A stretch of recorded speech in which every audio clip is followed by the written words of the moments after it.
and welcome to this episode of The Nerd Tea. I am here with Elise Kova. She is an amazing hybrid author of over 30 books. Hello, Elise. Hi, thank you so much for having me. I'm really excited to be here. I'm so excited that you're here. We were talking a little bit earlier about how I went to a book signing with you, and I just went in it blind, and I fell in love with everything you were saying about Arcana Academy, which is the book that we will be discussing today.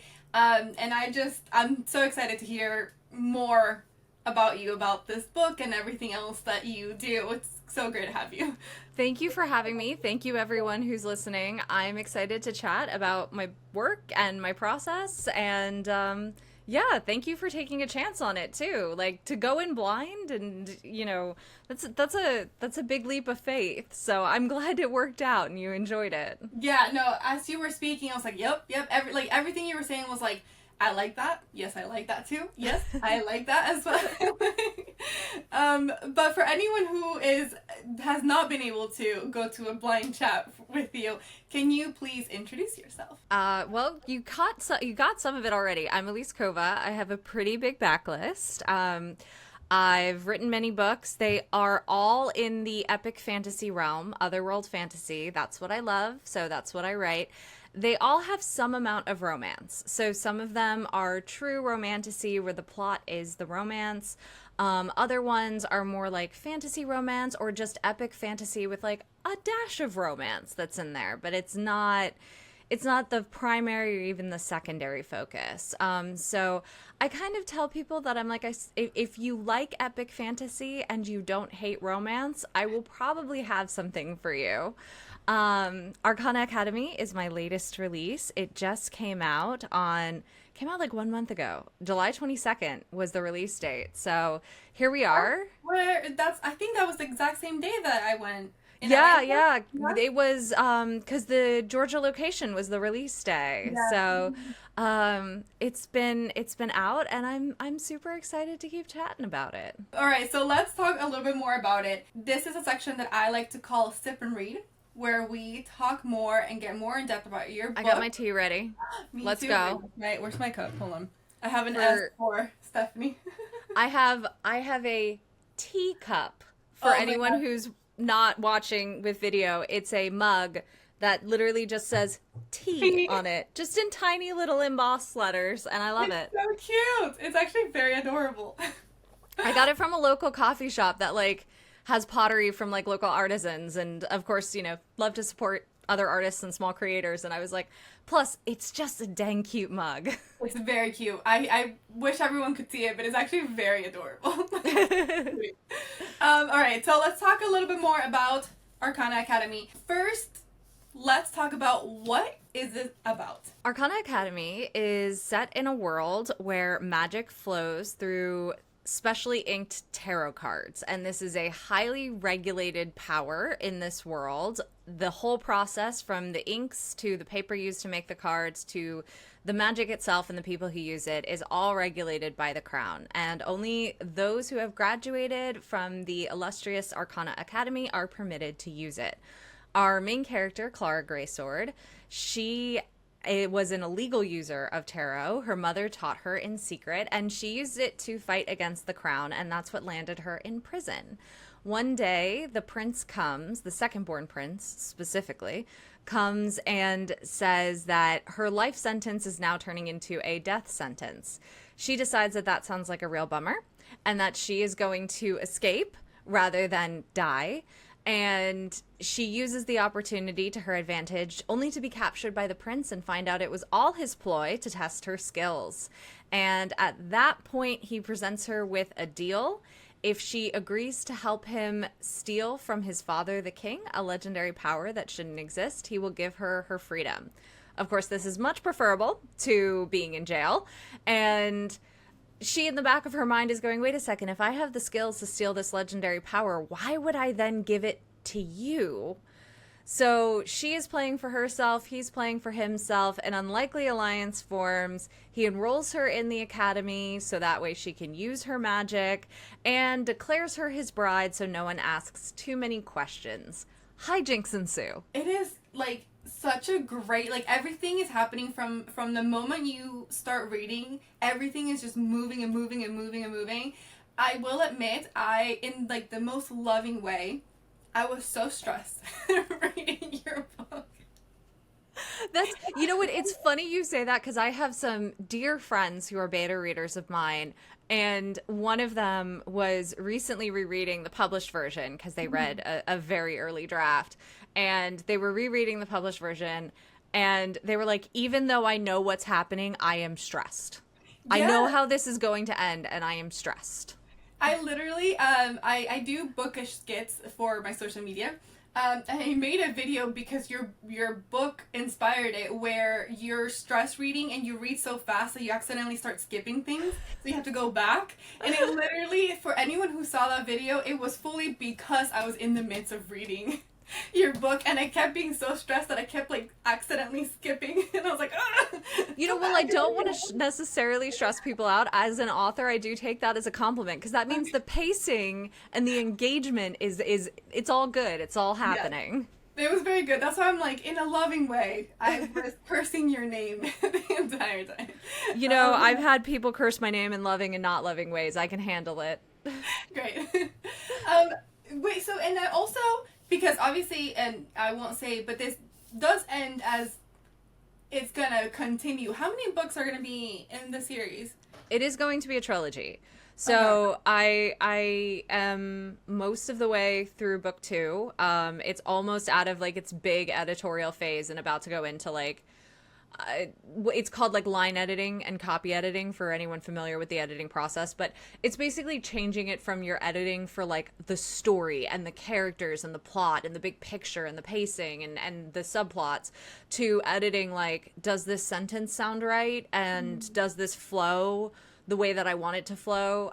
So it's about to enter into that second stage, and which after that it goes much faster at that point. So it is very close to done, and having written now the second book, I am very confident saying that it is a trilogy. I have 3 books worth of story, no more, no less. Okay, good. I love how you know when the story needs to be finished rather than like, Well, you and know. that's what I always tell my readers is like when I release a book one, I oftentimes will have a sense of how many books it's going to be, but I will tell my readers, just like I tell my editors, you know, I might not know until I'm actually drafting the second or third book, depending on how long I imagine the series to be.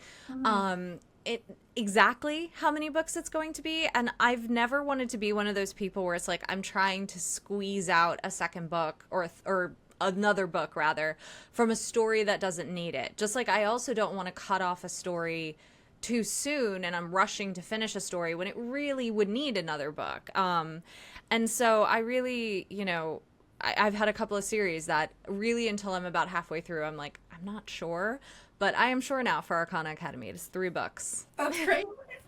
Okay, that's very exciting. Okay, so I one of the things that really drew me into your book, and I think part of the reason why I went to your book signing so blind, was because when I read the description, as you said earlier, the magic system was based on tarot cards, and I have never read a book with that kind of magic system. So can you kind of tell me how that was inspired? Like, why did you decide to do this magic system?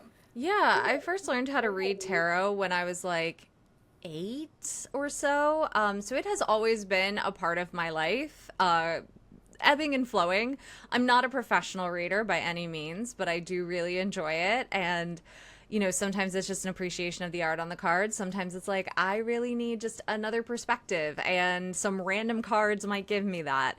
And because it's been such a part of my life, I knew that I wanted to write a book using it as a component of the magic system, if not the basis of the magic system, really ever since I became an author. But one, a magic system is not a story, so I needed to wait until kind of the characters and the plot and the story came to me.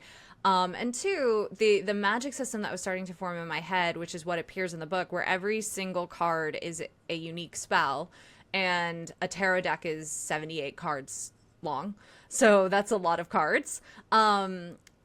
it really was one of those things where I was like, I felt like I needed to grow as an author and I needed to grow as a writer before I was ready to take on the story that I wanted to tell. And it finally all came together. And, you know, as an author, you're always your own worst critic. And I do look at it and I do say, man, I would have done that differently.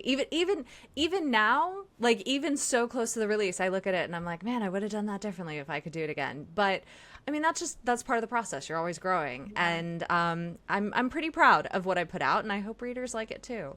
Yeah, I thought it was great. Like I said, it was not a magic system I've ever read before. And as somebody, I like tarot, but I've never learned how to read it or anything like that. But the way that you were describing it, I could understand it. You know, I was like, okay, I got this. Also, it reminded me that I had bought tarot cards and I had never used them, and I took them out while I was reading your book because you were describing a card, and I was like, because I don't know enough, I was like, is she using like real things? So I started looking, you know, as you would describe a card, I'd be like, what does that look like? Like, what is that? So yeah, so you inspired me to like retake out my cards. And Oh, well, I hope you have fun with them. I hope that like carries on. yeah, I hope so too, because honestly, it's so sad that I haven't used them. They're gorgeous. They're absolutely, like, I'm just going to pull out one random card because they're absolutely so pretty. And I'm so sad that I have not seen, look at that. Oh, beautiful. Right? Like, that's what I love about tarot is that every deck is so unique. It has a different vibe. The art is like I'm a big art fan. I have a giant wall scroll in my office, which is one of like 4 giant wall scrolls that I have in my office. I love art, and tarot is just like you get to enjoy art and play with cards and have new perspective on your problems. Like, what's not to love?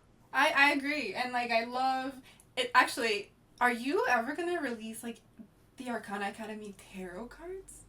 So I have had this question so many times. Okay. The answer is I want to. Okay. However, if it doesn't happen, it's probably my fault. And the reason why I say that is because my favorite decks are the decks that are fully illustrated, where every single card is a unique image that speaks to the meaning of the card. And as I just mentioned, a tarot deck is 78 cards, and so that is a lot of art. And art is expensive because artists should be paid fairly, and art is also time consuming to make. So it's kind of like one of those things where, you know, I've seen decks where it's really just the major arcana that are illustrated, and then like the minor arcana have very simple designs or like, but that's not what I would want for this, because the art of the deck, the artistry is such a big component of the book that I would want a physical deck to honor that. So while I think it is very likely that we'll probably see like individual cards now and then of like, this is a card inspired by, you know, the moon with featuring Kalis or something. I don't know. I'm making that up. That's not a real thing. But as far as a whole deck, I would love to. I just don't know if it ever will for logistical and money and time reasons. That makes sense. That makes sense. But your colors are so beautiful. And like you said, the artistry is such a big part of the plot. Even so, like, I was just like, always like, it could be kind of fun. It would be so much fun. I want it. Like, I want it desperately. Yeah. I also don't want to promise it to people. And then I also don't want people to be like, man, Lisa's publisher isn't doing it. No, it's probably me who's being the roadblock on this one. Like, your poor publisher catching the heat. Like, what? Yeah, no, I know. And that's the thing is I always try to be honest, and I will always try and own up when I'm like, no, this one's me, guys. I'm sorry. Like, I will take the heat on this one, but I have a good reason for it. And that's, if I do it, I want it to be done really well. Yeah, that makes sense. Speaking of the artistry being such a big part, let's talk about your characters, because, I mean, you have a lot of complex characters.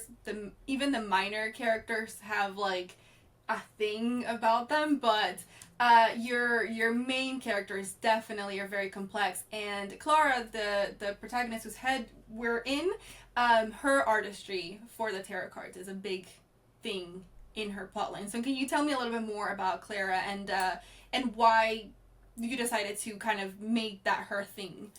Yeah, so Clara, she is, as I mentioned before, she learned how to ink tarot illegally from her mother. So she never had a quote unquote formal education. And there was a little bit of a note of like that I wanted to inject in there a little bit about being, self-taught versus formally taught. And one of the things, that Clara struggles with is when she first enters the academy, she has a lot of these skills and she does have to hide many of them for reasons. But one of the things that she is she's like, I'm gonna be able to ink cards, no problem. I've been doing this since I was a girl. Like, I got this. And then, but what she was taught was not the way the academy wants you to do it.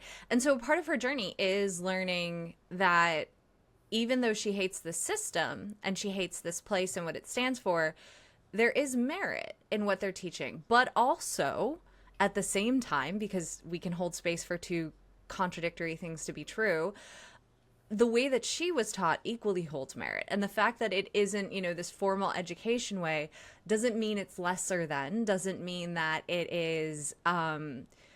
isn't as good or whatnot. And in fact, in many cases, that sort of intuition that she has with the cards and the way that she learned and her artistry for them is what helps her and saves her and guides her. And so, yeah, it was something that, her style, I would imagine to be intricate, but in a very like rough sketch way. I talk a lot about her using pens over brushes or things like that because that's just what she gravitates toward. It's like, it's so funny because I can see it in my mind, but then I'm like I'm trying to explain it, and then I'm like, oh right, people aren't in my head. Yeah. And I think that's why I'm like, oh, I wish I could see it. Like, you know what I mean? Like, Yeah, and I would love a deck like not to go back to this, but my perfect vision for a deck would be like the major arcana is alternating between Clara and Kalis's style, and then the minor arcana is in different characters' styles that embody like the different elements of the minor arcana. So the swords would probably be in a lore style, for example. But that's super. We need to find an artist for you. well, and I would want to get like five. I would want to get like 5 or 6 artists. Is it becoming apparent now why this is a problem? I mean, but it's fun though because like you're right. Like it does require different artists to be like, this is how I interpret this like part in this style and different. That's really interesting. I mean, complicated. Good luck for you, but yeah, I mean, hopefully it'll happen because in my head it's very cool, and hopefully it happens and it actually is very cool. But making it happen is a logistical nightmare. But yeah, and I mean, Kalis's style. By contrast, he is the prince and the headmaster of the academy, and he is very regimented and very formally taught, and his style embodies that. It is meticulous, it is textbook, but it is also achingly beautiful because it is so detailed. Yeah, and it's really funny that you say it because the way I also pictured their cards and stuff is exactly how I picture them, like Clara being very rugged and very like free, and like if she were just here in the normal world, I imagine her with like, I don't know, baggy pants and like paint splattered on her face or something like that. And then, Kalis is very like, so everything is luxurious but like understated. Like everything's beautiful, but you know what I mean? Like that's kind of how I picture him. And that's spot on. So what I'm hearing is I did my job. You did a very good job. And actually, they are, as you said earlier, they form a very unlikely, oh Jesus, English escapes me, partnership. And what I really enjoyed about the characters were that these two characters, from the start, you could tell had like a depth to them that was like, you could only see the little tip of the iceberg. And they knew that about each other. And it's funny how they learned to trust certain things and then they learned to not trust certain things. They knew that they were saying the truth. They knew that they were lying. They knew that they were, like they kind of had this very complicated thing. How did you, like, like, is that kind of how you describe their love? Their attraction to each other? So firstly, I just want to say I love that you kind of corrected yourself there. Like not to be like good job correcting yourself, but more Yeah. from the sense of like they have a very complicated relationship that I don't know if I personally would call love in book Yeah. one. Like there are elements of them and so I think and that was intentional because they start from this place where they are so guarded with each other. Clara hates him so much. He has his reasons for why he's an asshole.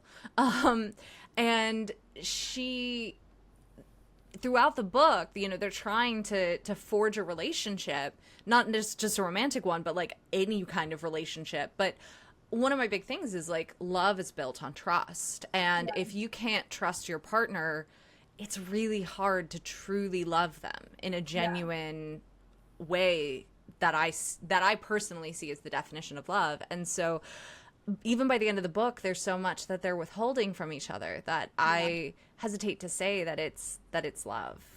Yeah, I that's exactly why I was like, wait, pause. I'm sorry, I tangented there though. What was your actual question? I apologize because then I was like, that was a great catch. It was that. It was just I just wanted to hear you describe kind of like their relationship because that is why I loved it so much because at the end of it, I can't really, like you said, I can't really describe what they exactly feel for each other. I don't think they do either. Like I don't think they know, you know? Yeah, Like, and is I it think lust? Is it like, you know what I mean?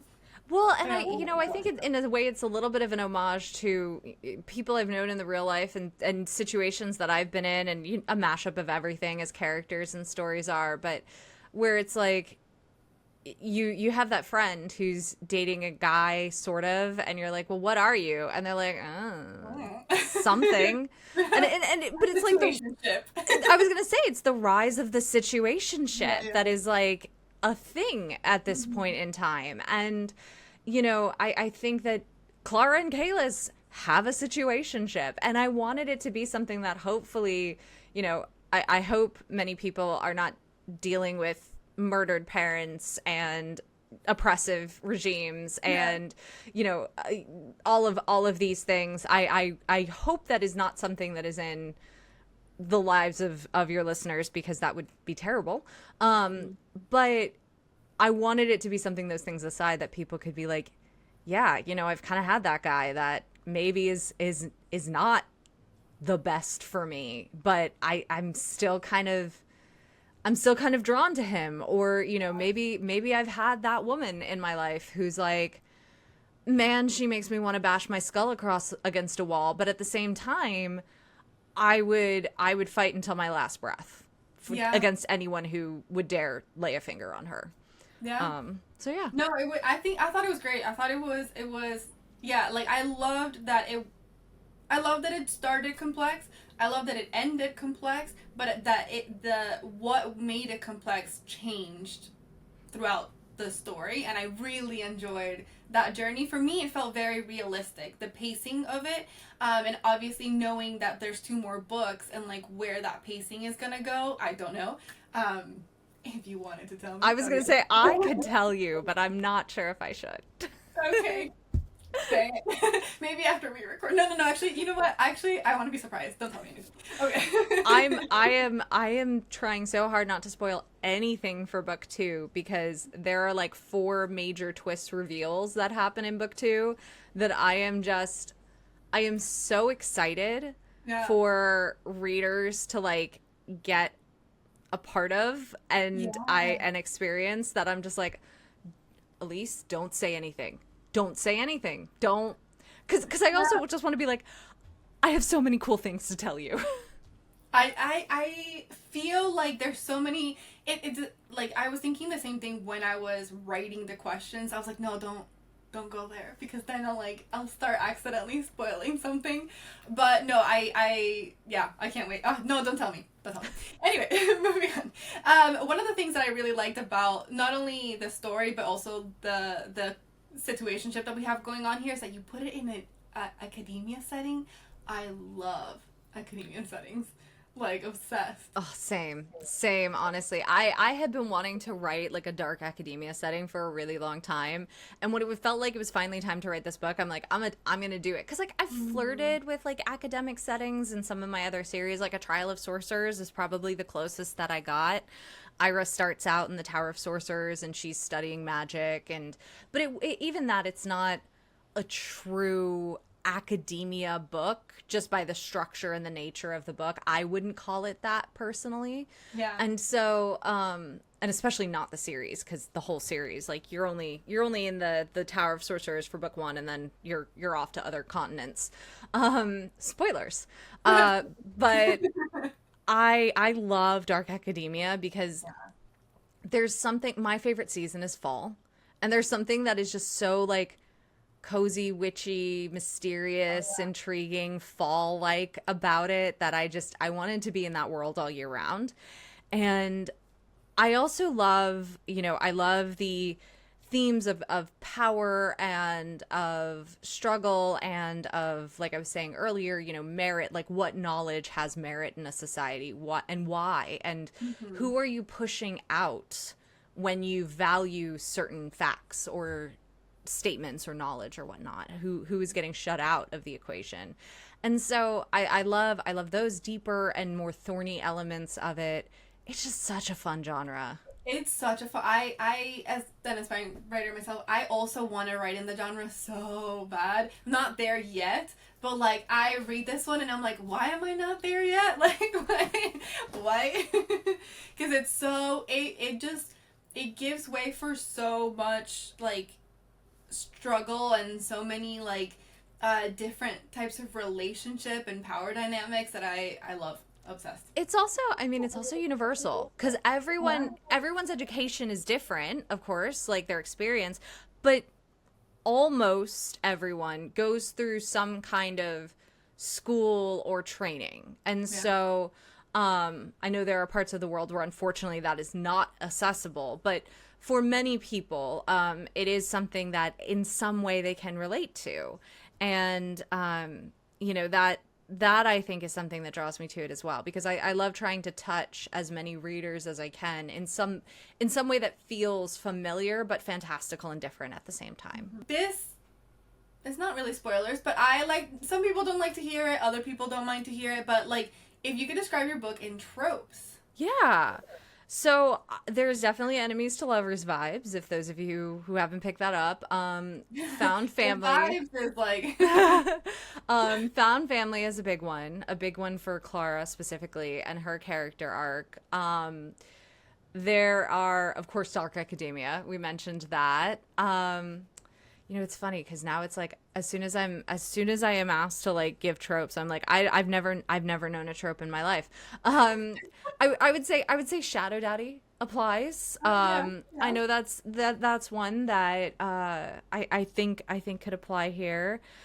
Trials are another one, because Yeah. in the first year, the initiates basically have to prove themselves to stay in the school for the second 2 years.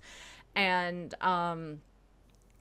to prove themselves, they go through a series of tests and trials. So that would be another trope that I would say. I don't know. Am I missing any that Yeah. you think are worth like calling out? Um, hmm. Yes, but I don't want to. You don't want to spoil it? I don't want to spoil it. Yeah, no. I like asking the trope question because if I am just going to talk about your book forever, that like if I have all the questions, I would just talk about your book forever. But in doing trope, I'm like, here's more information about the book without me spending 3 hours thinking about it. But also, there's some things that yeah I don't like to. I don't. I feel like if I were to mention, it would be spoilers, and I let's not Well, and I do think that. of I think of tropes personally. Like I know they're a little bit contentious in some reader spaces. Some people love them, some people hate them.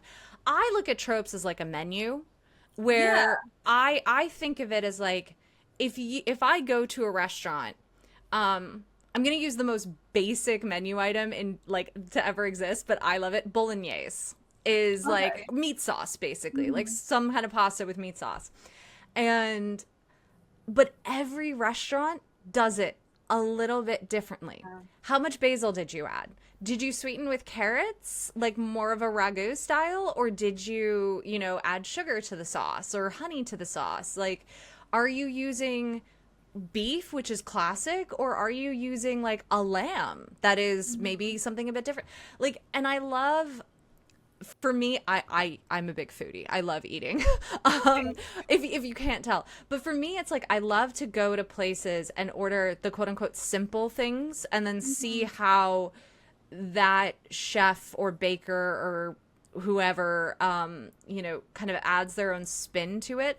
And that's how I feel about tropes. Is I'm like, tropes is the high level menu item. Like, here's the menu of what you can expect from the book. But me as the author / chef in this analogy, if you'll carry on with me for a little bit longer, my job as the chef is to give you what you ordered, but add new ingredients in such a way that it's still what you ordered, but it doesn't quite taste like anything you've had before. And that's my goal. I think of the same way. Like, I know some people don't like it. I like knowing my tropes, mostly because I don't mind reading a Shadow Daddy story again. I don't mind reading an Enemies to Lover again. I you know what I mean? Like, I want to know, like, especially if I'm reading, I'm a huge mood reader. Like, I'm a vibe reader. So sometimes I'm like, what am I in the vibe for? Is this the vibe that I'm in for? Let me know, like, and so, and I think that I enjoy books more when I'm reading them when I'm in that vibe. And so if I'm not, if I'm reading your tropes and I'm not in that vibe, I'm like, I'm just not going to read it yet because I want to enjoy it as much as possible. And so I'm going to put it down until I go somewhere else. And this is why I tell readers all the time, where it's like, I've had readers be like, I'm sorry, this was a 2-star book for me or something like that. And I'm like,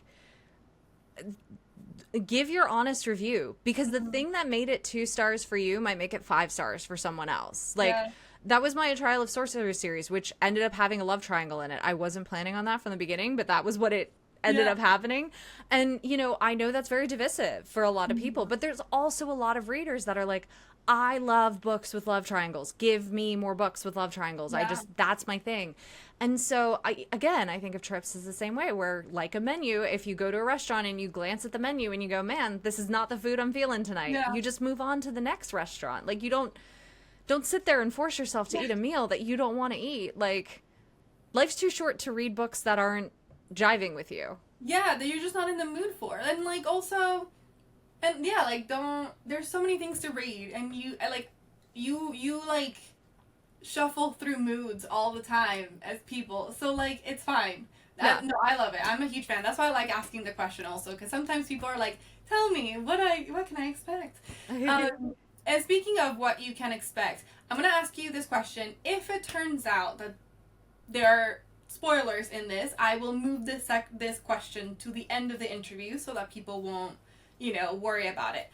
But, so I went to your book signing, and somebody asked you, like, a very interesting question, and I wish that I could remember the exact question and your exact answer, so I'm going to give you as best as possible my memory, and then see if I can joggle yours. All right, okay. I'm ready. So somebody asked you something along the lines of what can you expect for the other ones, and you said something about destroying the system and rebuilding the system. Like, oh yeah, so I think books 2, I think books 2 and 3, it might have been, and I've had a lot of signings. I've had the good fortune of having a lot of signings.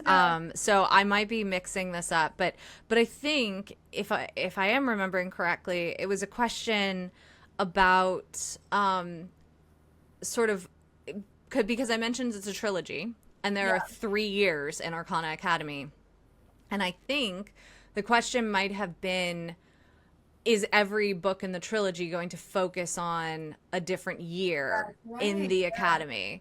And I said no, that the whole series does center around the academy, but the experience of the academy is different in every book, and what it means to Clara and to the whole of Orcalis changes book to book. So it is not just book 1 is year 1, book 2 is year 2, book 3 is year 3. Not that there's anything wrong with that, but that is not the story that I kind of wanted to tell. I wanted to have, as Clara evolves, the academy and her relationship with it to evolve with her. Without, which will make so much more sense once people read book 2. Yeah. Like, that is going to make so much more sense once you read book 2, Yes. I promise. But Yeah. that is probably, I'm trying to keep this in the least spoilery way that will Okay. intrigue people so you don't have Yeah. to like edit this to the end. But yeah, I think that was the question, and if you Yeah. feel like it wasn't, let me know. No, I actually feel like that was probably the question. I Okay. remember being like, I have to remember that. I did not. I should have written it down. I can't. Story of my life. Story of my life. I know this about myself. I know that I need to write things down, and I still was like, I'll remember it, I'm sure. It is the worst because you're a fellow writer as well. It is the worst when it has to do something with your book and you're like, oh, I figured out that plot hole, and then you're like, I'll remember it in like an hour from now, and you don't. No. You don't. And you That's why don't, and you my don't. my husband has learned I have this thing where if I have an idea like that, I just stop talking and I stop engaging and I go to either my phone or the nearest pen and paper. I try not to use my phone because if I open my phone, I'm going to get distracted by something. Yeah. So I try to find pen and paper to jot it down. And when it first happened, when we first started dating, he was like talking and I don't even know what he said, but something happened. And I just got up without a word and I like, not like bolt, but like I beeline for the kitchen. Yeah. I'm like rummaging around his drawers. We're in his apartment. Like, I don't know where anything is. I'm just like, I always have like a junk drawer in the kitchen with notepads and Yeah. paper. And so I'm rummaging around and I finally find something. And I think I actually used the back of an envelope of one of his mail. Like we are Mail recently yesterday. dating too. I find a pen. I'm jotting it down. He's like, "Are you okay?" And I'm like, mm. And he's holding up a hand, jotting down this note. He's like, God. "No, are you?" And I'm like, "Shh, shh." And I finish writing, and I'm like, I'm so sorry. I had the words, and I had to write them down. And the fact that that man at that moment was not just like, this chick is insane Crazy. and needs Yeah. to leave, is a testament to, I don't know if that's to his patience or to his weirdness, but I still do it to this day. And now he knows. Now he knows when I just like silently, swiftly walk from a room and start rummaging for paper. He just knows to just put a pause on whatever it was he was saying or doing, and I will return in 2 to 4 minutes usually. Oh my God, that's hilarious. I do something similar. I do use my phone. I don't run across the room. But I'm the same way. Like, whenever I get something, whether it's a skit idea or like something for my book or something, I'm like, because I've learned, apparently not actually, considering I just couldn't ask you the question, but I've learned mostly, same thing. Like, I'm like, if I don't write down this idea is gone. It'll never. And even if you remember it, it's like never quite the same as that original like lightning bolt of inspiration. Like, even if you remember it, you're always going, I'm missing something. Yeah. You know what I've been meaning to buy is there is this the waterproof paper for your shower. What? Yes. That is when I do my best thinking, and there's Yes. waterproof paper that you can do, and you can jot down notes and stuff like that. I am so glad you said this, not because that's something I need, but also because like I will say all the time, like I will give people advice if they're struggling with something. I'm like, go take a hot shower. Yeah. But I feel like that advice comes off as a little weird or creepy. And she said that I had to go to the shower. Yeah, she wants me to get like take a hot shower and get naked. I don't know how I feel about that. Like, obviously not with me there. Just like go take a hot shower. Yeah. No, yeah, like literally, I need to do it because that's when I daydream the most. And that is Yes. when my characters are the most alive. But you know, I think it goes to show you that it's when you're doing a task and you are not inundated by anything else, and you're doing a task that you don't have to intrinsically focus on, because we all pretty much have showering mastered at this point in our lives for the most part. And so, because I do that with driving a lot too. I focus on the road. I focus on the road, but especially like if I'm just on a highway and there's not really anyone around me and my car's on cruise control and it's like I'm making sure I stay in my lane and just go. It's one of those things where it's like I just have the music on and you don't have those distractions. If someone sends you a text or an email, it's like, I'm driving, I'm not going to look at it. Like I can't pick up my phone right now. And I mean, technically I have hands free, but I'm not going to do that because I'm enjoying my time with but it's just I feel like that's why so many writers say like go on a walk or go driving or just to sit and listen to music but I also find sometimes too, if I'm just sitting, it's almost too much pressure. Like if I'm like, I'm just going to sit and think about this. It's like, oh, I'm putting pressure on myself. It's always when I'm washing the dishes or taking a shower or driving or something that it happens. Or like when you're like trying to go to sleep and you're off your phone and like you daydream and stuff like that. Love. The problem I run into with that though is then it's like I'm right on the cusp of sleep and I will always fall into the trap of I'll remember it in the morning. Narrator voice, she did not remember it in the morning. I try not to daydream about my own stories. I have like stories like a psychopath. I have stories that are not, I'm never going to write this story. They're literally just my night story to fall asleep to. Like the story I tell myself to go to sleep. No, that makes sense. Like I have fan fiction in my head. No, I will not share what it is or what it's from. It is for me only. But I have fan fiction like that where I've never written it. I will never write it. But it's like I have this whole fan fiction in my head that I'm like, if I'm just daydreaming and I need something to daydream about, I just go back into this fan fiction that I wrote when I was like 17 and have just embellished on for the past almost 20 years. Like no, I have like characters. I'm like, I know there's whole backstory. I know there's a magic system. There's a political intrigue. There's this whole thing, but I'm never gonna write it. It's just for me. Like, it's just for my head. Like, it's perfect. Okay, so speaking of writing, I want to move on to the next section before I do end up 3 hours into this. Speaking of this, I call this section "Spill the Ink."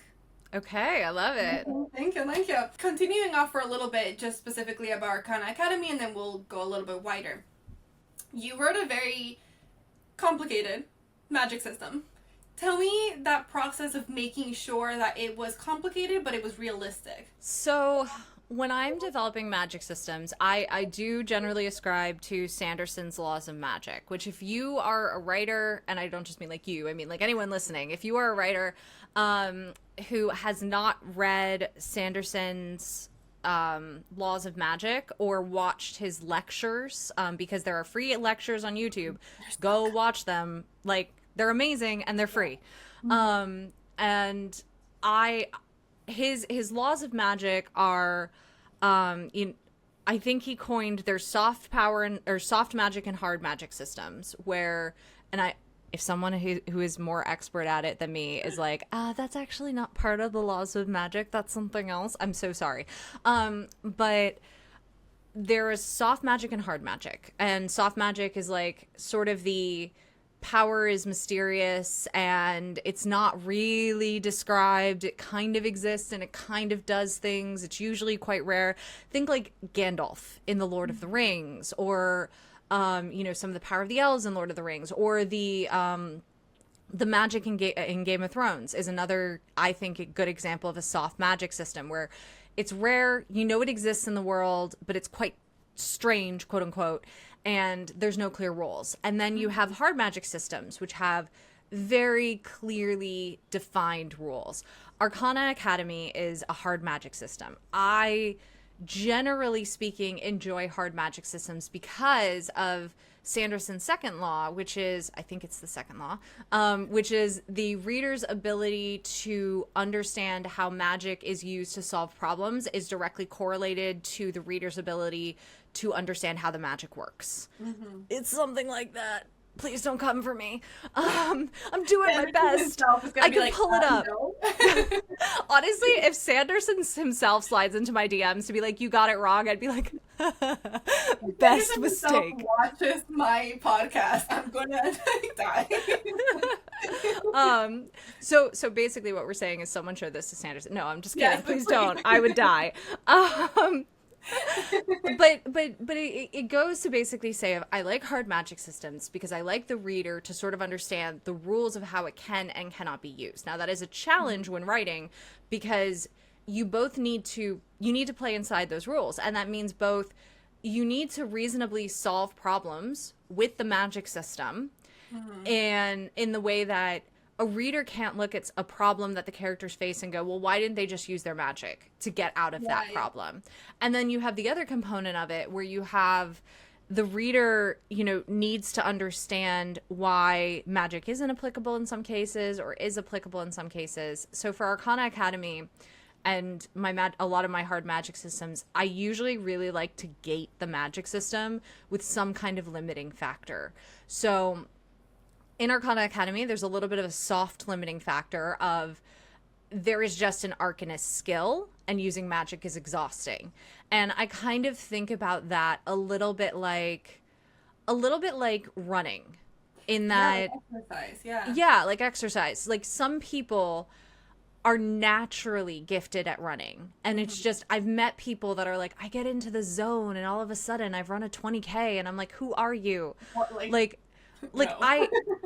I had a friend who was like, yeah, it was so weird. The other morning I went out for a jog and I was just going to do a quick mile and then I ran a 5K, and I'm like, never in my life. Never in my life. Like, I have always been like the gym teacher going, someone is chasing you. You have to run to escape. And I'm like, well, I guess I'm going to die. Like, Yeah. Like the whole thing, you don't have to be the fastest person. You just have to be faster than the slowest person. I am the slowest person. It's me. But it's also like one of those things where you can teach yourself how to run, and maybe you are never quite as good as those people who are naturally gifted with certain abilities, but you can get close if you really dedicate yourself to it. And I like magic systems that sort of have that same component, so that's there in Arcana Academy. And then the other component that I wrestled with of Arcana Academy was the cards themselves and how the people would use it. Originally, in one of my very early conceptual like outline drafts, I had the tarot cards be something that people tattooed on themselves. And so the inking was literally like slang inking for tattoos. And you could only have so many cards on your body, basically. So you had to be very selective, and then you could use those. And I decided that I really ended up liking the idea of it being something that was more accessible to more people. But then to limit it, I decided to say that you have to make the cards. So, and every card is destroyed after it's used. And so that then brings me to the question of how do I limit the resources that the magic then requires, which led me to creating the whole powder system where you need these special resources that are just like magical resources but are very rare, and you crush those into powders that are then used in the inking process for tarot cards. You can't just use any ink. And that, that creates another interesting component for the world. And I think that's something, with writers, where I always tell people when you're building your world, especially if you're building fantasy, you usually build it in tandem with your magic system, because your magic needs to shape the world that you're building, because of course it would. If suddenly you have people who have this power or the ability to do things, that's going to change the way the world looks, because people covet power. And power, I think, is the center of really strong world building. I always look at both soft power and hard power, not in the Sanderson laws of magic way, but soft power in the more traditional ways of economics, culture, religion, hard power in the more traditional ways of military might. And yes, magic will fall under hard power. And the world should be built around what the nexuses of power and value are to the people within it.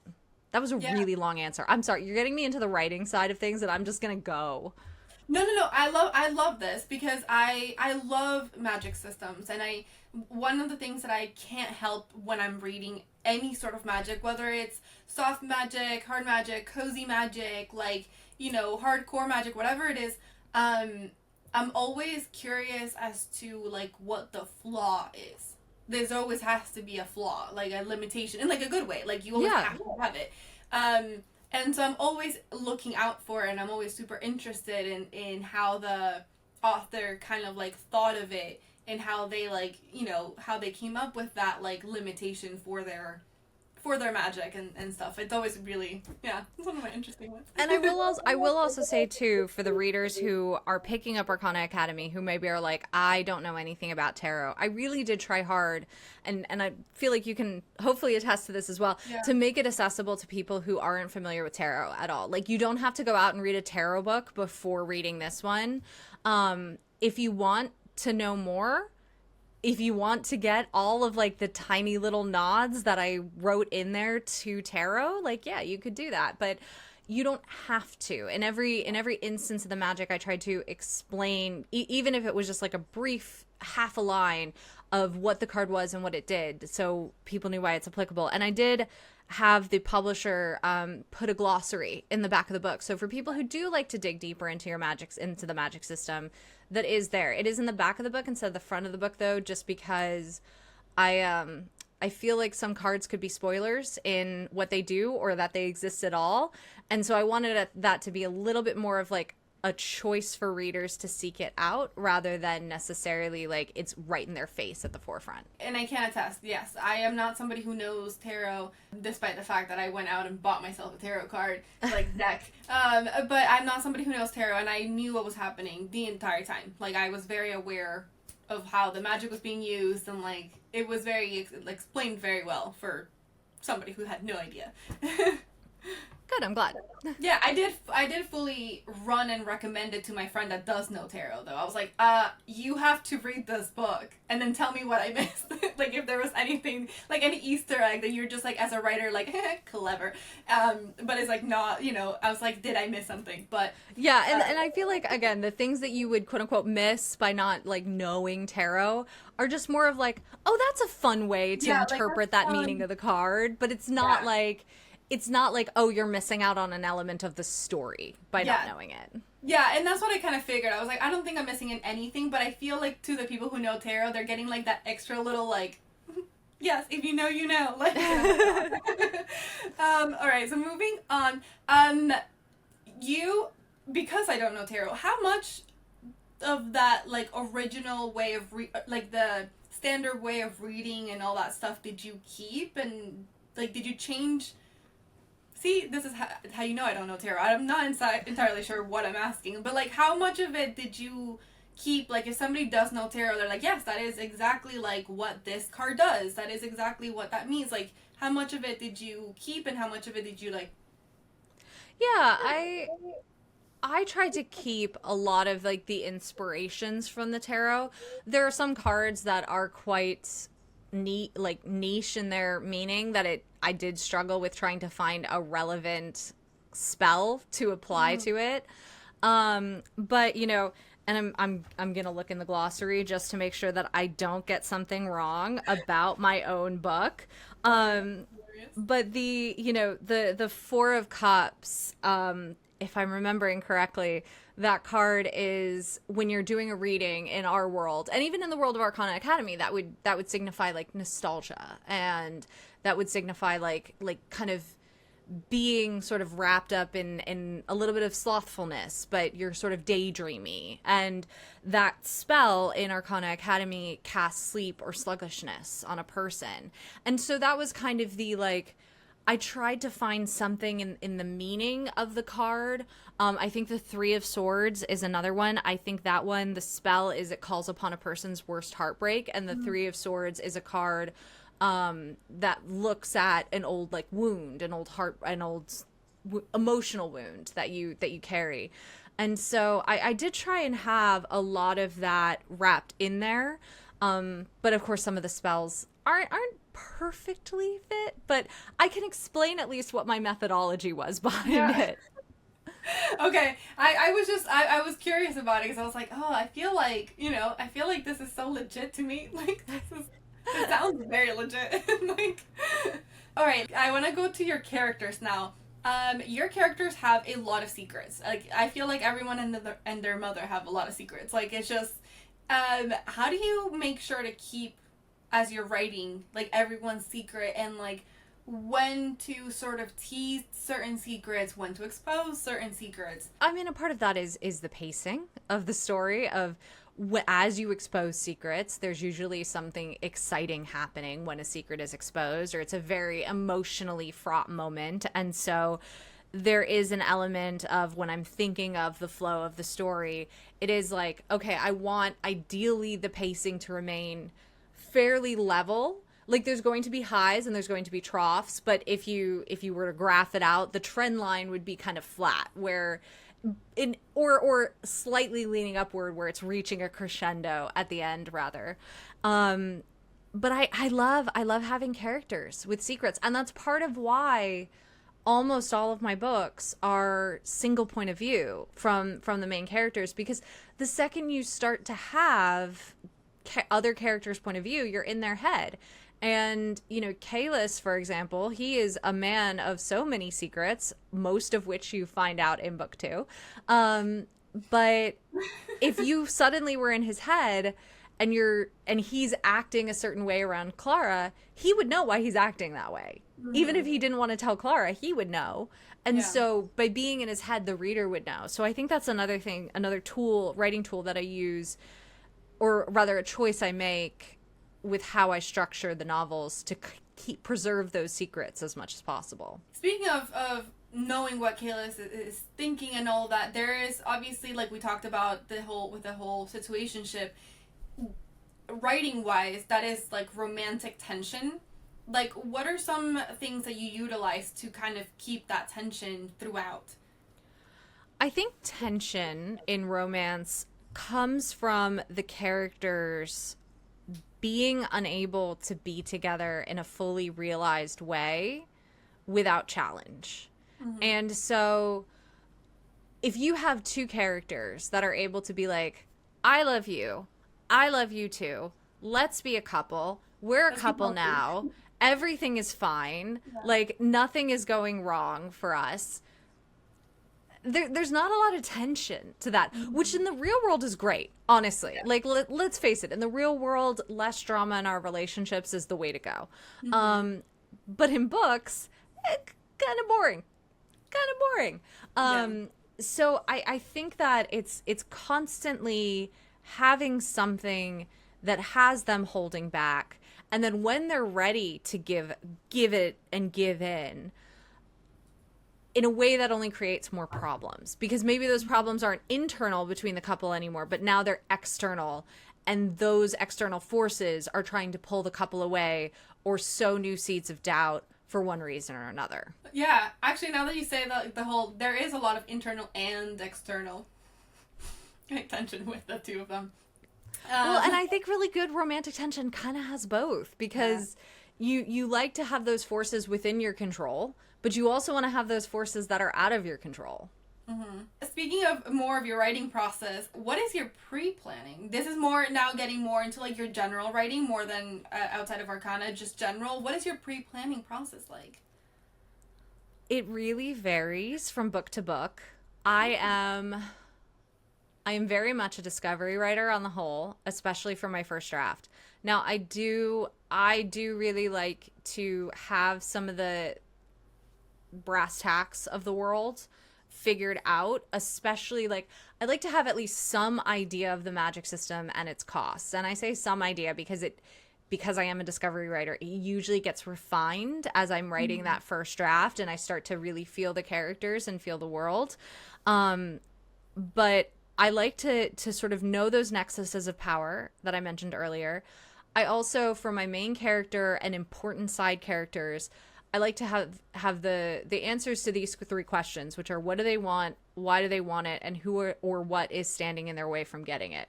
And you know, those things could change, those things could evolve, but I really sort of like to have those fixed in my mind, because that gives the character an initial goal, and if they're working toward a goal, they're making choices, and those choices are giving them agency in how the plot gets further. The plot isn't something that's happening to them, the plot is happening because of them. And that's really what you want to see in writing. And so I think, and that's something that I tell people, is I'm like, there are things that you should sort of have an idea of. Like, I mean, not to say that you can't pants an entire novel out the gate, because I have done it.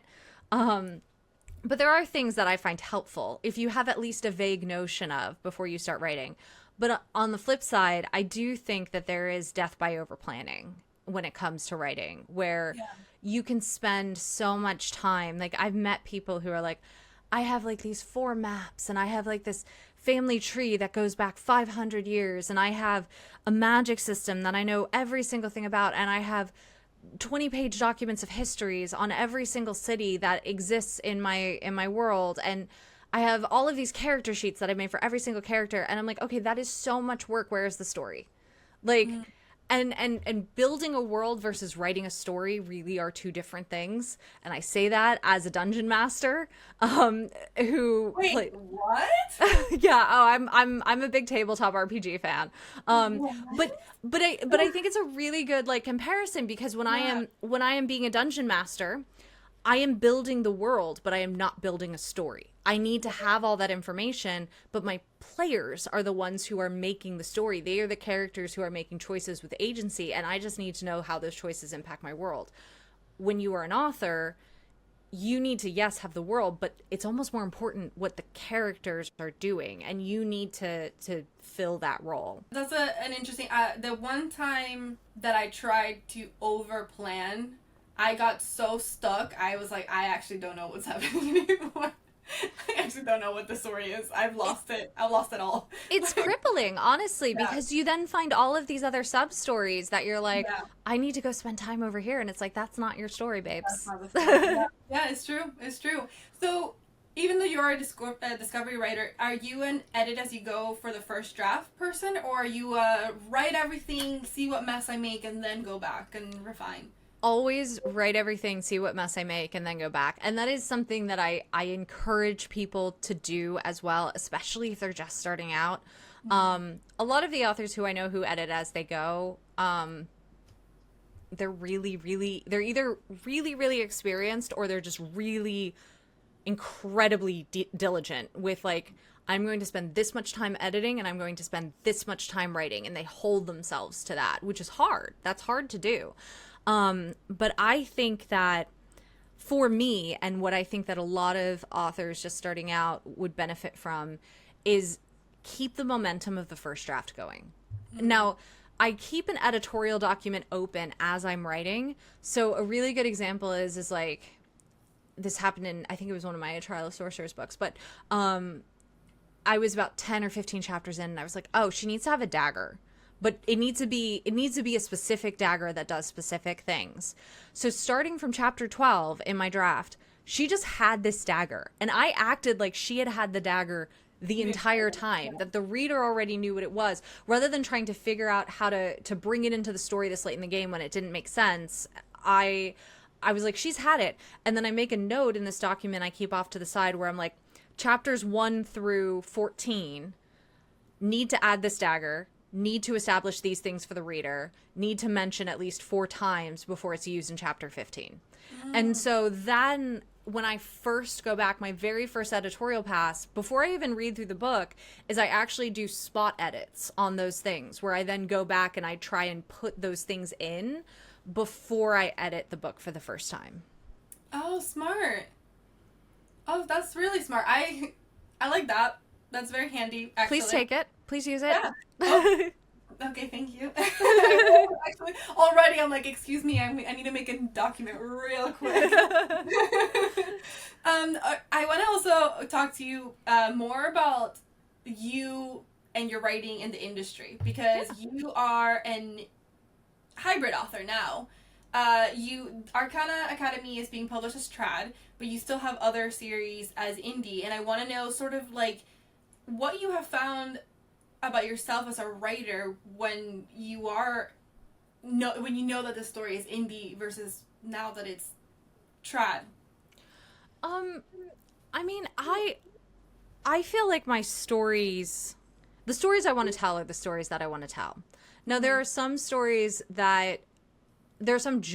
that I think, I don't really genre hop, but for authors who do, like, there are some genres that I do think do better in trad, and there are some genres that I think do really, really well, as good if not better, in indie.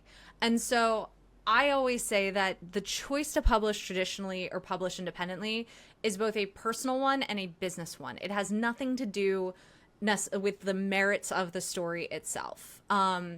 So with that being said, like I tell the stories I want to tell, but it's also with traditional publishing, books take a really long time to come out. I first started working on Arcana Academy in 23. So it was sold. I think I started working on it like end of 22. It was sold in 23, if I'm not messing up the timeline. So 2 years before it came out. Yeah. And so there is an element of, I think with traditional publishing, you know, it moves so much slower. And so whatever you sell today will probably not come out for 2 years. And so you can sort of trend chase with indie in a way that you can't with traditional publishing, which is a good and a bad thing, honestly, because while I think that trend chasing just for the sheer fact of trend chasing is never a good thing to do, personally, that's my hot take.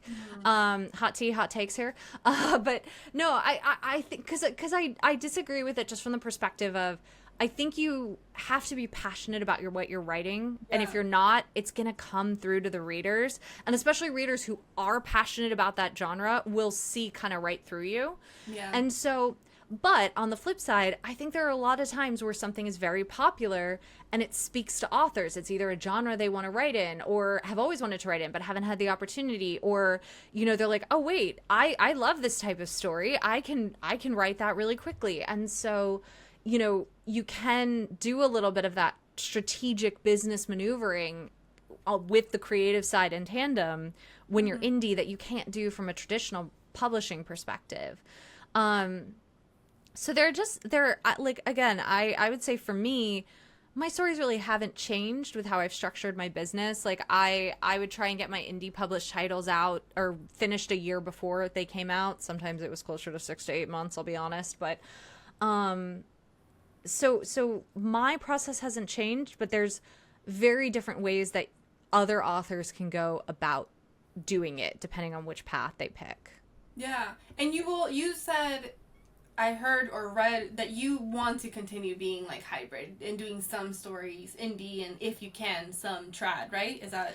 Yeah. I mean, because again, I think that there are benefits to both. Like, a really good example on the indie side of things, my Air Awakens series, that actually just had its 10-year anniversary 6 days ago as of recording this. And congratulations. Thank you. But because that series is indie, I can choose to recover it. And of course, like, sales have started to slow a little bit because it is a 10-year-old series. But I can make that choice of like, I'm going to recover it and I'm going to market it and I'm going to try, like, I'm going to inject new marketing life into it. I'm going to inject new energy. I'm going to revamp the synopsis because 10 years, trends change a lot. What readers are looking for in covers and their synopsis change a lot. And I love the original covers. I love them. But it's like, I can make that choice to be like, I think strategically it's time for a refresh. And I don't have to go to a publisher and convince them that they need to invest more money and time into a series that maybe has slightly sagging sales, which is a hard sell, to do all that. And if you have a traditional publishing deal, you're at that whim of, is the publisher going to do anything or not? And if they say no, that's it. That's the decision. You can't do anything about it. Whereas again, on the indie side, it's like, I can say, I want to run a sale. I think the book should be at this price. I can make those calls and I can move quickly. And I like having that component of my career where I still have that control over some of my titles.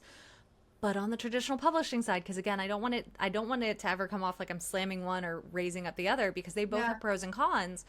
You know, on the traditional publishing side, you get advances. And if you get an advance, you know, that meets your needs, you can feel confident where you're just like, I know that no matter what the market does, as long as I write my book and I deliver it, I am guaranteed this much money. Yeah. And that is something that you don't get with indie. You can invest a lot of money into publishing a book that doesn't do anything. And then you're like, well, now what do I do? I'm in the red and I have no path forward to get to the black. So for me, I love both for different reasons. And that's why I like operating in both worlds. And, maybe in the future I'm a little more trad than indie. Maybe in a couple years I swing back to being a little more indie than trad. I don't know, but I don't want to close any opportunities out. Especially because now that you've been in the space, at least in the space for so long, and I feel like that's the harder space to get like a grasp in how it operates. And since you've already been doing it, I feel like you could easily find comfort in like figuring it out either way. And that learning curve is not for everyone either. And that's what, again, why I say it's also a personal choice, because I've known so many people who are like, I know that I could do great things like financially with this book if I independently publish it. I don't want to. I'm not the person who can do that. And that is so valid. Do you have any advice for other people that are wanting to look for indie publishing? For indie publishing, oh gosh, my biggest pieces of advice are don't rush it. Just because you can move quickly doesn't mean you have to. Take your time, do your research, get your ducks in a row, figure out how you want to do it. You only, especially if it's your debut, you only get to debut once. Now that, once per name per genre. You can always change up your name and your genre. But it is a big thing. Even it's not the end all be all. I know so many authors whose debuts did not do well and they've had very successful careers. But it is important. So take your time. Also connect with other authors. Other authors are your friends, not your competition. Learn from them, grow with them, help them as you can, receive help and be gracious as you're able. And then I would also very much say, as you are networking with other authors, look for people who have modeled their business and their career in a way that matches the way you want your career and your business to look. A really good example of that in the indie space is, for a while, and it still is popular for some authors, but for a while, rapid release was the thing. And when I say rapid release, I mean like a book every month, if not every other week. And so there were so many authors and aspiring authors that I spoke to who had this notion that if they couldn't rapid release, they were screwed. That was the first notion. And then they would write ahead and they would rapid release and they would get a really good bump. But then what they had done was they had attracted readers who expected a certain release cadence, who expected a certain type of business model. And if that model is not sustainable, which it is not sustainable for the majority of authors out there, you're creating a reader base that doesn't align with what you want. And so that's why I say look for people who function the way you want to function, ideally. Because for me, I would say I am a terrible example on rapid release. I released Air Awakens quickly. I released a book every 3 months, but that was part of the fact that I had the books written, one, and two was Amazon's pre-orders as an indie author at that point in time, you could only do 3 months. So, and as soon as I could slow down, I did. And because that was what was sustainable for me. And that took years to slow down little by little with my readers, where it was every 3 months, and then it was every 4 months, and then it was every 5 months, and then it was every 6 months. Because it's hard when you develop one kind of reader, they want something from you, and it's hard to switch it up. So yeah, if you want to be indie, don't look at trad authors to be your role models. Not to say that they're not amazing, but that's just not your career. That's not what you're aspiring toward. And if you are indie, look for indie authors who have a life that you want to live. First of all, I didn't know about the rapid thing. I'm over here I wrote 1 chapter last week. It is insane. But again, I know authors who I'm thinking of, a couple of authors who basically structured their business where they were like, I'm going to go away for 1.5 years. You're not going to hear anything from me. And then I'm going to come back for 6 months and I'm going to drop an entire 5-6 book series. And then I'm going to disappear again into the writing cave for 1.5 years. And but that's one model that works. Yeah. It's all about sort of building what you want and what works for you. Yeah. That kind of reminds me of the almost like fan fiction when you would drop a post a week. Yes.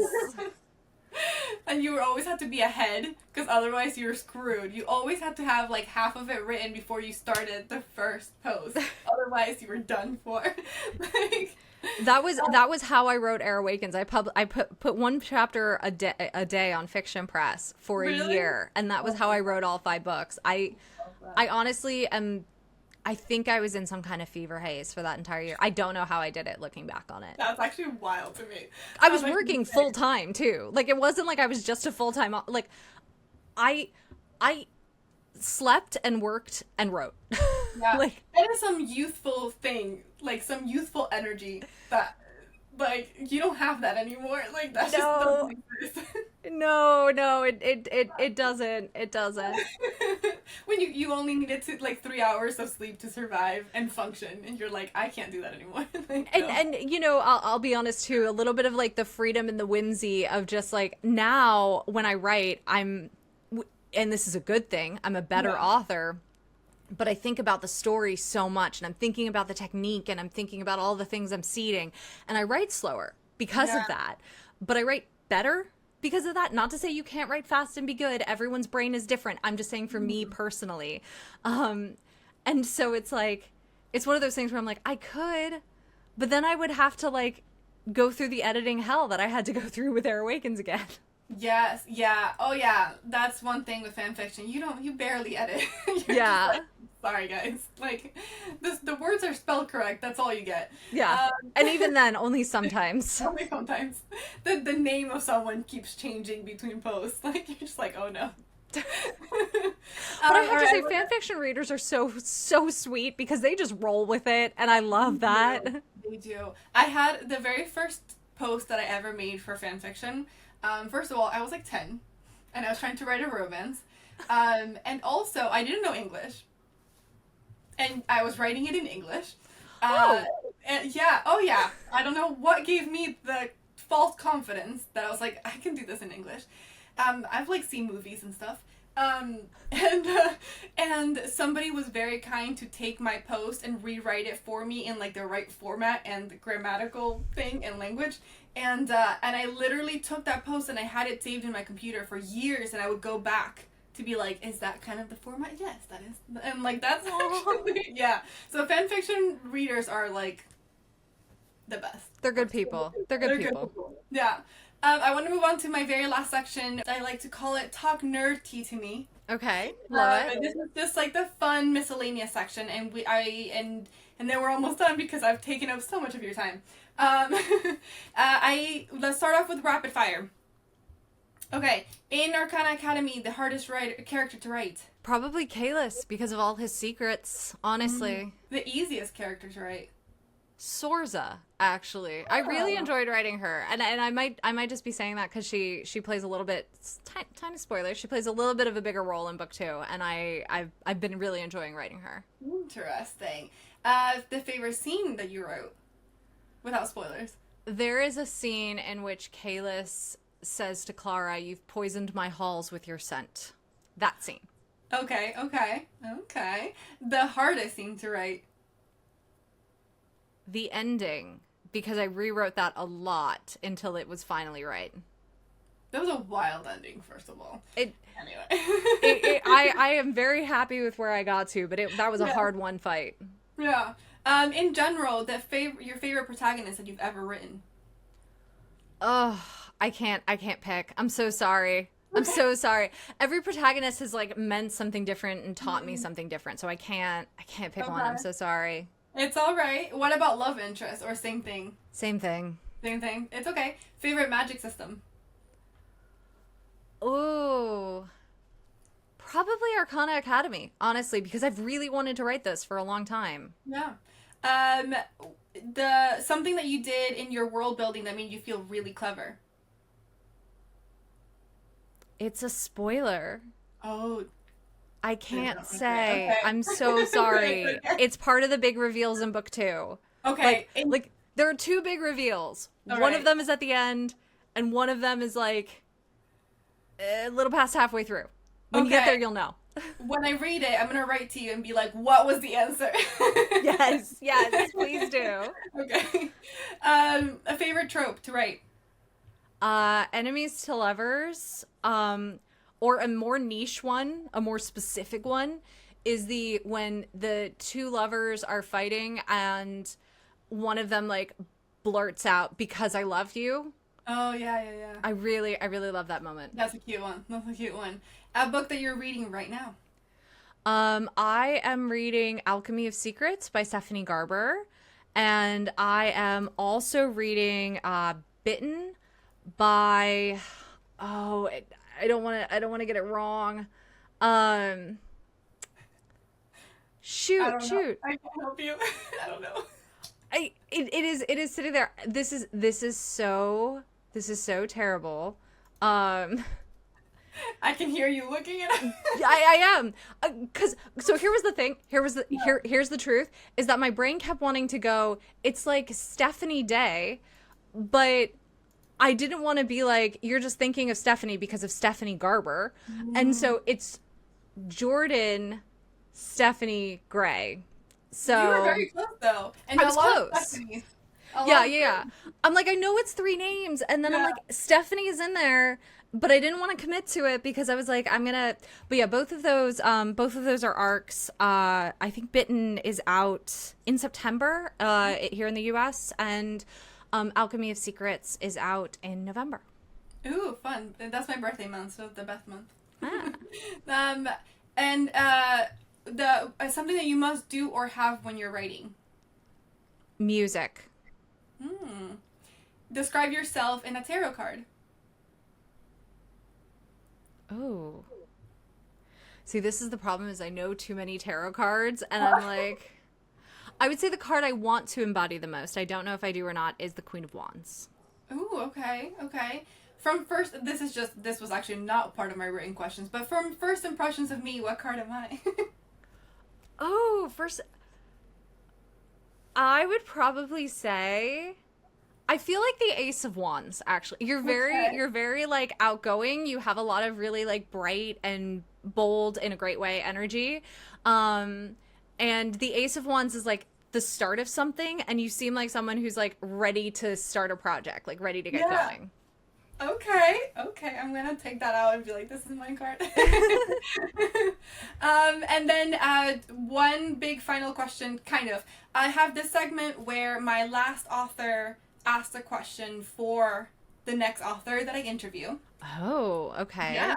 So the last person that I interviewed was Amber Clement. She is a YA debut author. Her debut book is Fortune's Kiss. And she asked, Either during the writing process or events, like what's the most embarrassing or wild story that you have? Oh, man. It's so funny because it's like, I don't want to say... I don't want to say that that things have been boring because they definitely haven't been, but it's like I also don't cling onto anything that's like weird or uncomfortable or like sad or anything. So like I'm trying to think, I this is going to sound like such a humble brag. I'm so sorry.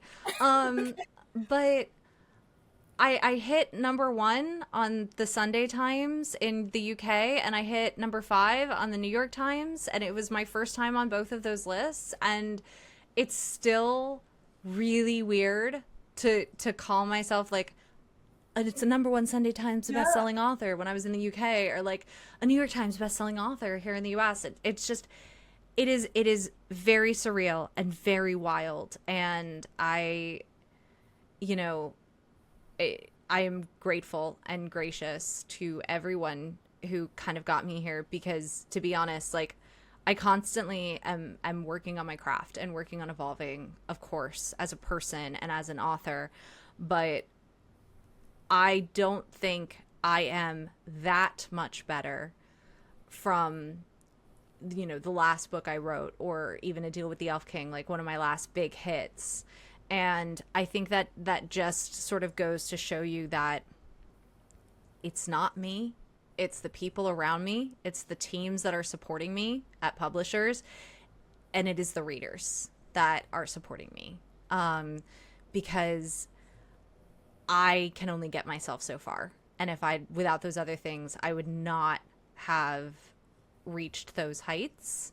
And I am immensely grateful for the thousands of unsung individuals that I will never get to meet or name or shake their hand, but that is super wild to me.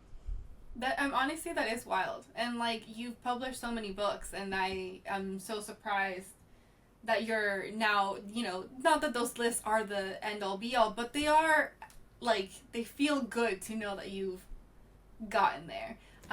So congratulations. That's wild. You can humble brag about that anytime. Thank you. Please do so. In fact, like, if it's not in your bio already, it should be like an actually. I'm slowly updating my bios. It just feels so weird. It feels like I'm like impersonating someone else. I'll get over it. I'll be fine. But the imposter syndrome, I get it, but like, it's great. I honestly like, I just a reader, but I love this book so much, and I do think like it's great. I'm so glad that you're there. You definitely deserve it. Because it's so original and it's so rich and it was so much fun and so much anxiety inducing that I can never forgive you for, but it was great. Thank you. Thank you. Yeah. Wild brag. But now it's your turn to ask another author a question. I don't know who the author is, but I always have either indies or trad. Some are debut, some are very established, so I can't really give you like who they're gonna be, but yeah, so one of the things that I always look at as an author as I work to improve my craft is every book I kind of pick something that I am going to try and focus on to level up my craft. So my question would be to whomever this author is, either in the book that you have written that you are promoting, what was the one thing that you really wanted to focus on in that particular book? And why? For example, was it like the fight scenes or the romance or something like that? And then, or if maybe a debut might not have thought about something like that, what is the one thing you would want to focus on in your next book to level up your craft? I love that. What is your answer to that? So in Arcana Academy, I think the biggest thing that I wanted to try to do is as I mentioned at the very start, I grew up reading fantasy, loving fantasy. I've always written epic fantasy because it's what I love. And I love the idea of trying to make a book and a story that feels accessible to as many people as possible, because I want to introduce people to this thing that I love so much, that I think is so great. But then I want it to have depth and richness and layers where it's like the door is opened and they don't feel overwhelmed to walk in. But once they're in, it's like, haha, I got you. Now there's all these different layers to fall into. Welcome to the fantasy rabbit hole. Mm. And so I think that was my goal with Arcana Academy, was to make a book that, maybe obviously people who hate fantasy are never going to want to read it, but people who are like fantasy curious maybe could pick it up and really enjoy it. And then there's enough depth to it that once they're hooked, they can spend a while in the world and start to realize all the fun stuff I put there. Yeah. Okay. I like that. Thank you. Last question for me is just, what's next? So I have a couple of things coming up. In October, I will be, as I mentioned, re-releasing my Air Awaken series. It is the same story. For anyone who's read it before, there's no new content. It is just different look. Mm-hmm. So that will come. The physical editions, the regular physical editions are getting some big upgrades. And then I'm also doing deluxe editions through my shop. That will, more information to come on that. Subscribe to my newsletter. That's the best way to get all the information, or at least follow me on social media because I put it up there too. Then my next big release is actually a young adult. It's upper young adult. It's a book called Dragon Cursed. That is, I'm very excited for. Dragon hunters, a blighted land, a dying world, magic that is, again, has a price. Yeah. And, two of my big inspirations for the nerds that are going to get this reference were, I wanted to make like Attack on Titan meets Nausicaa, the Valley of the Wind, but with dragons. So for the nerds that get it, that will mean something. If that means nothing to you, wait for more information about the book coming in the next few months. Yeah. That will be out in January. that is the start of a duology. A Deal with the Elf King is getting a traditionally published re-release in April of next year. So that will be available. The new cover is beautiful, and the old cover is printed on the inside. So for those of you who love the old cover, you can still kind of have it. And then Arcana Academy 2, which I mentioned I'm working on, should be out in about a year. I'm hoping it's out around the same time next year. But as I always say, because there are production times and logistics and release schedules to work out with the publishers, I always tell people it is not real until there's a pre-order and a formal announcement. Girl, you are busy. Yes. What is your budget for coffee? Like what? I have a lot of these cups of tea, and I'm holding it up next to my face, and you can see it is not a small cup of tea. No, I consume a lot of those in a day. I love that. That is wild. Well, that is it for me. So unless there's something else that you wish that I had asked you. No, I would just say thank you again to everyone for listening, for tuning in to this fabulous podcast, and for listening to me ramble for the past hour and a half. Yeah, sorry about that. It's actually an hour and a half. No, it's all good. It's all good. But if you take one thing away, go to my website, elisekova.com, elisekova.com. I have information on all of my books there, where you can get it. Go to my subscribe tab. I have freebies that you can grab if you want to get samples of my books and read them before you buy them. That is one way you can do it. I have a free novella you can get there. And I have a bunch of other stuff. I have links to my social media. I am active mostly on Instagram and TikTok, but I also have a reader group on Facebook that is pretty active, one that is just general and one that is dedicated to Arcana Academy. But again, all of that is linked from my webpage. So just go to elisekova.com, spend a little time there, and if you do pick up one of my books, thank you so much for giving it a shot. Thank you. I appreciate that very much. And thank you again for joining me and speaking with me for an hour and a half. Thank you for letting me ramble. Thank you for having me. No, did you know that I cut out, as we were going, I was, self-editing, 1,000 more questions. I was like, Jesus Christ, I can't get into that right now. Because I was like, I can't have her here for 3 hours. But thank you so much for spending time with me. This was honestly a lovely conversation. And I really, I loved this book. Oh my God, I am sweating, and I'm sweating on my book. No. Oh my God. Anyway, it's just a part of you now. Literally, what? I really enjoyed it. I had so much fun. I can't wait to read the next ones and your other ones and everything. So thank you so much. And thank you out there, anyone who is listening. Thank you for tuning in for this episode of The Nerd Tea. Have a great day. Take care, everyone.